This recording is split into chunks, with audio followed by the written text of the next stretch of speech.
ಇದು ರಾಜಕೀಯ ದುರುದ್ದೇಶದ ಒಂದು ಕ್ರಮ. ಭಾರತೀಯ ಜನತಾ ಪಕ್ಷ ಮತ್ತು ಜನತಾದಳ ಇವತ್ತು ರಾಜ್ಯಪಾಲರ ಕಚೇರಿಯ ಮುಖಾಂತರ ಸರ್ಕಾರವನ್ನು ಅಸ್ಥಿರ ಮಾಡುವಂಥ, ಬೆದರಿಸುವಂಥ ಕೆಲಸವನ್ನು ಇವತ್ತು ಮಾಡ್ತಾ ಇದ್ದಾರೆ. ಇವತ್ತೇನು ದೂರುದಾರರು ದೂರನ್ನು ಕೊಟ್ಟಿದ್ದಾರೆ, ಆ ದೂರು ಹಿಂದೆ ಯಾವುದೇ ಸಂಸ್ಥೆಗೆ, ಲೋಕಾಯುಕ್ತಕ್ಕಾಗಲಿ ಅಥವಾ ಬೇರೆ ಸಂಬಂಧಪಟ್ಟಂಥ ಏಜೆನ್ಸಿಗಳ ಮುಂದೆ ಇವರು ಇವತ್ತಿನವರೆಗೂ ಕೂಡ ದೂರನ್ನು ಕೊಟ್ಟಿಲ್ಲ.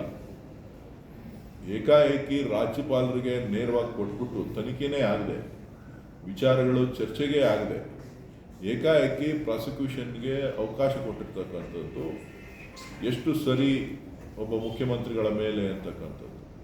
ನಾಳೆ ಎಲ್ರೂ ಒಂದೊಂದು ಅರ್ಜಿ ಒಬ್ಬೊಬ್ಬರ ಮೇಲೆ ಕೊಡ್ತಾನೆ ಇರ್ತಾರೆ.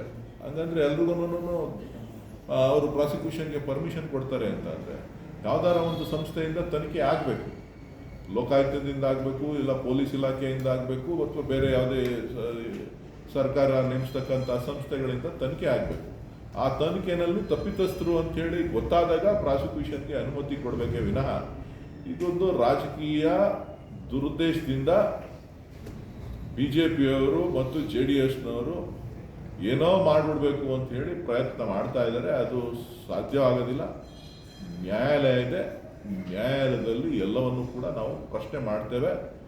ಇವತ್ತು ಎಲ್ಲ ವಿಚಾರವನ್ನು ಕೂಡ ಎಳೆಯಾಗಿ ಇವತ್ತು ಮಾನ್ಯ ಮುಖ್ಯಮಂತ್ರಿಗಳಿಂದ ಹಿಡಿದು ಪಕ್ಷದ ಅಧ್ಯಕ್ಷರಿಂದ ಹಿಡಿದು ಎಲ್ಲರೂ ಕೂಡ ಈ ಮೂಢ ಪ್ರಕರಣವನ್ನು ರಾಜ್ಯದ ಜನರಿಗೆ ಸ್ವತಃ ವಿವರಿಸಿದ್ದಾರೆ.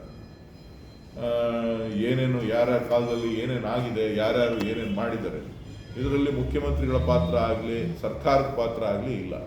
ಇದು BJP ಅವಧಿನಲ್ಲಿ ಸೈಟನ್ನು ಕೊಟ್ಟಿರ್ತಕ್ಕಂಥದ್ದು. ಇದು ಅವರು ಜಮೀನು ಕಳ್ಕೊಂಡಿರೋದಕ್ಕೆ ಜಮೀನಿಗೆ ಬದಲಿಯಾಗಿ ನಿವೇಶನಗಳನ್ನು ಕೊಟ್ಟಿದ್ದಾರೆ ಹೊರತು ಇದು ಬೇರೆ ಏನೂ ಅಲ್ಲ. ಇದೊಂದು ದುರುದ್ದೇಶಪೂರ್ವಕ ಒಂದು ಕ್ರಮ. ರಾಜ್ಯಪಾಲರು ತಕ್ಷಣ ಇದನ್ನು ಹಿಂಪಡಿಬೇಕು ಅಂತೇಳಿ ಒತ್ತಾಯವನ್ನು ಮಾಡ್ತಾರೆ.